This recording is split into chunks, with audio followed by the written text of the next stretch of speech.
తెలుగు కథా పారిజాతాల శ్రోతలకు స్వాగతం. ఈ రోజు చదవబోయే కథ రెండు కళ్ళు.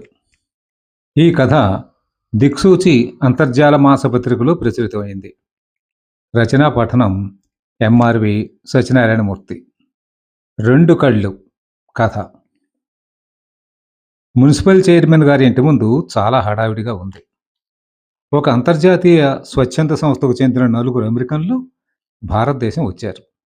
ఢిల్లీ, ఆగ్రా తర్వాత సరాసరి ఈ టౌన్‌కొచ్చారు. టౌన్‌లో ఉన్న అదే స్వచ్ఛంద సంస్థ వారికి 4 రోజులు ఆతిథ్యం ఇస్తోంది. ఇది గ్రూప్ స్టడీ ఎక్స్‌చేంజ్ ప్రోగ్రామ్. అమెరికాకు చెందిన నలుగురు భారతదేశం వచ్చి నెల రోజుల పాటు వివిధ ప్రాంతాల్లో పర్యటించి అచ్చటి వారి ఆచార వ్యవహారాలు, సంస్కృతి సంప్రదాయాలు, ఆహార అలవాట్లు గురించి తెలుసుకుంటారు. అదేవిధంగా భారతదేశం నుంచి కూడా ఇదే స్వచ్ఛంద సంస్థకు చెందిన నలుగురు సభ్యులు అమెరికా వెళ్ళి అక్కడ వారి సంస్కృతి, ఆచార వ్యవహారాలు, జీవన విధానం గురించి తెలుసుకుంటారు. ప్రస్తుతం అమెరికా నుంచి వచ్చిన నలుగురికి మున్సిపల్ చైర్మన్ ఇంట్లో వసతి, ఆతిథ్యం ఏర్పాటు చేశారు స్వచ్ఛంద సంస్థ వారు. హాలులో చైర్మన్‌తో పాటు సంస్థ అధ్యక్ష కార్యదర్శులు, సభ్యులు, నలుగురు అమెరికా అతిథులు కూర్చొని ఉన్నారు. మీ దయ వలన ఈ నలుగురికి ఆతిథ్యం ఇవ్వగలిగాం. లేకపోతే హోటల్లో ఏసీ రూములు బుక్ చేయవలసొచ్చేది అన్నాడు సంస్థ అధ్యక్షుడు గురునాథం. అతను నూనె వ్యాపారం చేస్తూ బాగా సంపాదించాడు. అందుకే అతన్ని సంస్థకి అధ్యక్షుడిగా పెట్టుకున్నారు. భలేవాడివి గురునాథం. ఎంతో ప్రేమతో అమెరికా నుండి మన ఊరు వస్తుంటే 2 రోజులు భోజనం పెట్టలేమూ అని గట్టిగా నవ్వాడు చైర్మన్. హాలులో మిగతా వారు శబ్దం చేయకుండా ఆయన నవ్వుకి శృతి కలిపారు. ఆ! నిన్న అజ్జరం గ్రామంలోని ఇత్తడి పరిశ్రమ చూపించాం వారికి. చాలా ఆనందించారు. ఇత్తడితో చేసిన పాత్రలు, బొమ్మలు, మెమెంటోలు చూసి ఆశ్చర్యపోయారు. అవన్నీ ఫోటోలు తీసుకున్నారు. ఈ గ్రూప్‌లో ఒకరు జర్నలిస్ట్ కూడా ఉన్నారు సార్.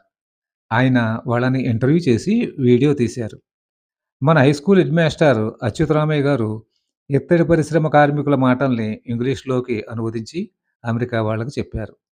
వాళ్ళు నెమలి బొమ్మలు, నటరాజ బొమ్మలు కొనుక్కున్నారు అమెరికా పట్టుకెళ్ళడానికి. వినయంగా చైర్మన్‌కి చెప్పాడు సంస్థ కార్యదర్శి Venkataratnam.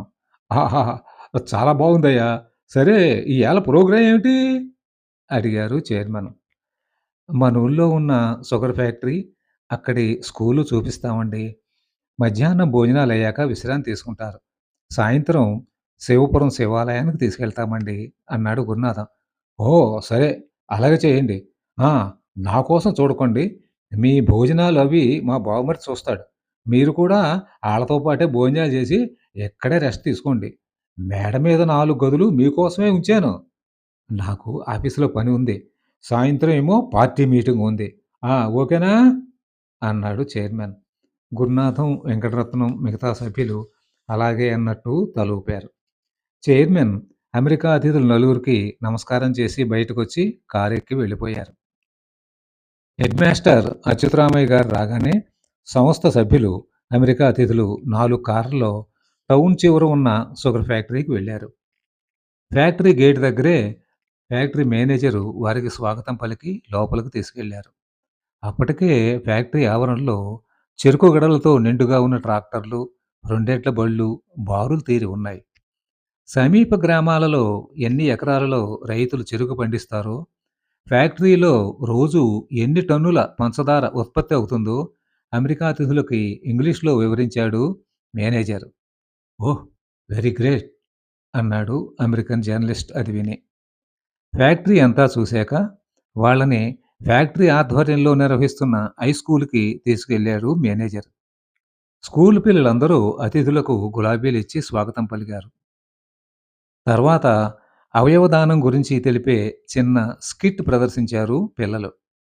Head master Achyutaramaiah skit సారాంశాన్ని ఇంగ్లీష్‌లో అతిథులకు వివరించారు.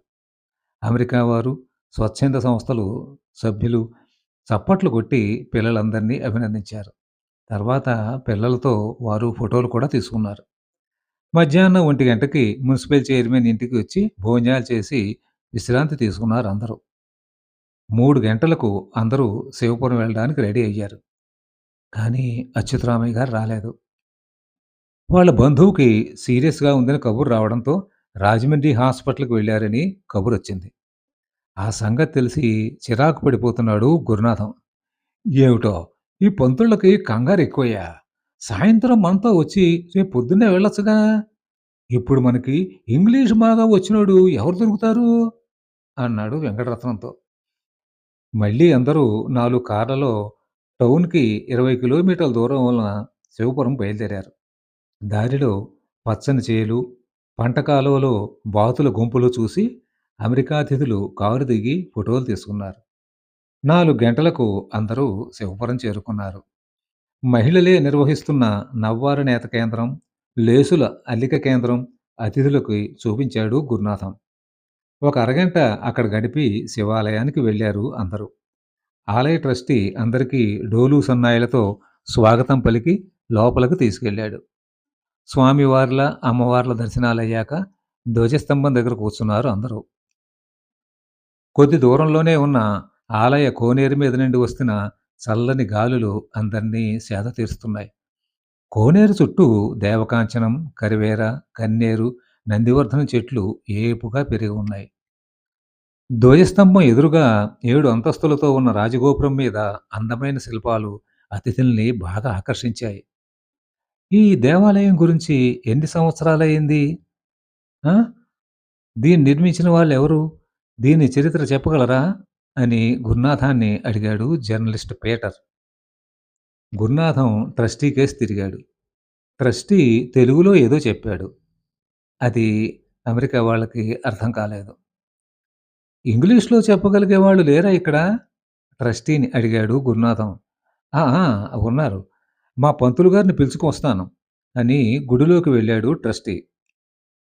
పూజారి రామశర్మని వెంటబెట్టుకొనొచ్చాడు. సన్నగా రివటలా ఉన్న రామశర్మను చూడగానే గురునాథానికి అనుమానం వచ్చింది. ఈ కుర్రాడికి ఇంగ్లీష్ ఏం తెలుసని. ఆ! చూడు పంతులు వీళ్ళు అమెరికా నుంచొచ్చారు.